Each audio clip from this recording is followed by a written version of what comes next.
আসসালামু আলাইকুম।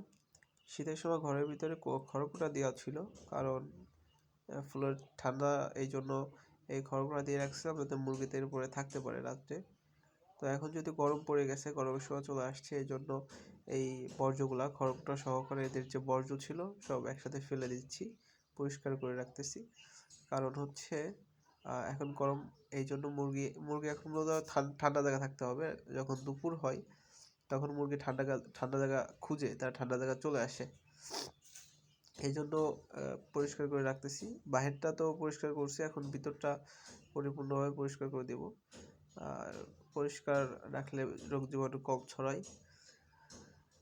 মোটামুটি পরিষ্কার করার মধ্য দিয়ে আমার খামারের 1-2 সপ্তাহের কাজ একেবারে কমে আসলো, কারণ পরবর্তী সপ্তাহে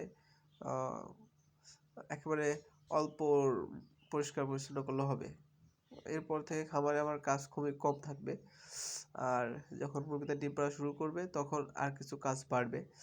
আর মুরগিগুলো সব একসাথে যখন ডিম দিবে, মানে সবগুলো মুরগি বড় হয়ে যাবে, একসাথে ডিম দিবে, তখন আরেকটু ডেকোরেশনের কাজ করতে হবে। সেটা পরবর্তী সময়ের ব্যাপার। ইনশাআল্লাহ তখন সেটা অবশ্যই দেখাবো। তবে সবাই দোয়া করবেন যাতে আমি আমার যে উদ্যোগ আমি দিচ্ছি, মানে এক পর্যায়ে আমি ছোট উদ্যোক্তা, তারপর যেন আমি সফল হতে পারি। আমি যদিও খুব কষ্টের মধ্য দিয়ে এদের খাবার দিচ্ছি এখন। আমার প্রতিদিন এদের পিছনে প্রায় 100 টাকা 70 টাকার মতো খরচ আছে, মোটামুটি 70 টাকার উপরে খরচ। তো আমার প্রতিদিন 70 টাকা এদের পিছনে খরচ করতে মোটামুটি একটু কষ্টই হয়। দোয়া করবেন